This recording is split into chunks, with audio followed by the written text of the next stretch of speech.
Hi, welcome to Vocabulary Wednesdays with Magoosh, and my name is Chris, and today's theme is how dare you. So we'll start off with the first word, and we'll see what I mean by how dare you. Audacity. Audacity is a very interesting word. It has two meanings that are somewhat different, and how you use the word is important. The context in which you use it. Let me give you the first example. There's a mountain. And it's a difficult mountain to climb. In fact, nobody's been known to climb it before. It's not impossible to climb, but none of the locals ever really felt like climbing it. So, I am bold, and I tell my friend, together we have the audacity to climb let's just call it audacity, Mount Audacity. And my friend says, yes, we are definitely bold. I will see you in the morning. I wake up, ready to hike Mount Audacity with my friend. And he's gone.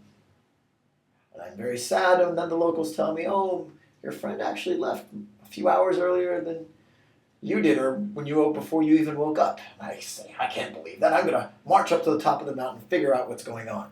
When I get to the top, there's a little flag there with my friend's name. And below that a note saying, oops, looks like I was the first one to ever hike or summit this mountain.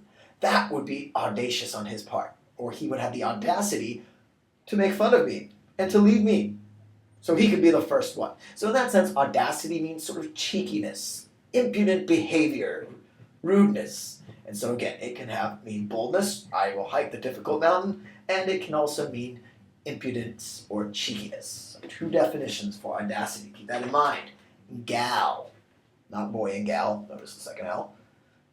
Gall, if something or someone does something that is galling, that means that, or rather that they have the gall to do something, that means that they are cheeky and they are impudent. Let me give you an example. Imagine I am standing in line, no mountain anymore, standing in line, waiting to get a nice smoothie. And all of a sudden, somebody cuts in front of me and then turns around and has the gall to ask me if I could lend them $1.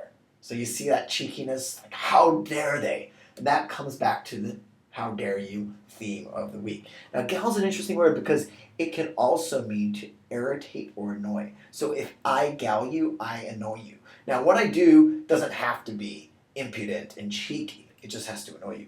For instance, let's say I'm standing in line, recently went on vacation, checked through the immigrations, waited for an hour just to get through the line, finally get there, and then they tell me, oh, you forgot to actually fill in this one little check mark.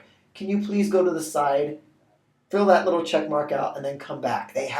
And that really galled me. Gosh, how could they do this? And so that behavior wasn't necessarily galling in the first definition, but again, it annoyed me, so second definition of galling. And for GRE purposes, either one can come up. Next, let's go back to our mountain.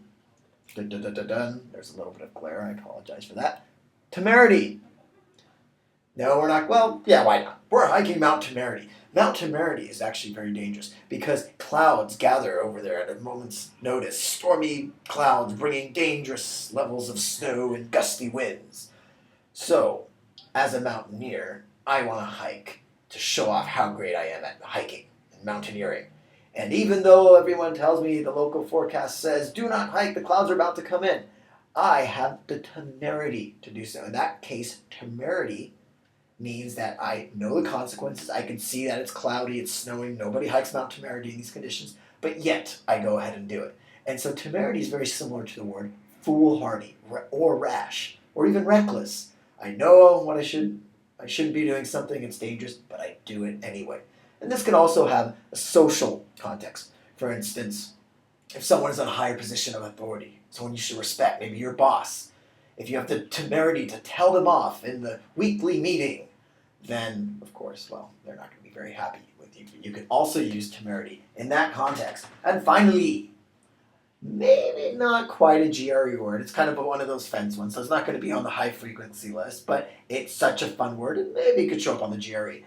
See that first C? Don't pronounce it. This word is pronounced Chutzpah. It actually comes from Yiddish, and it's usually used informally, and it can mean basically cheekiness, the gall, the nerve, the audacity, second definition to do something. Chutzpah. So, a fun word to say, but in terms of how you use it, It's not very different from gall. It's sort of someone's doing something, walking right in front of you, blocking your way, then turning around, telling you to move out of their way. Again, something that galling or annoying shows that that person has chutzpah. Remember, don't pronounce the first C and kind of go chutzpah. And don't spit on anyone because, well, they'll find that galling. And I will see you next week for Vocab Wednesday.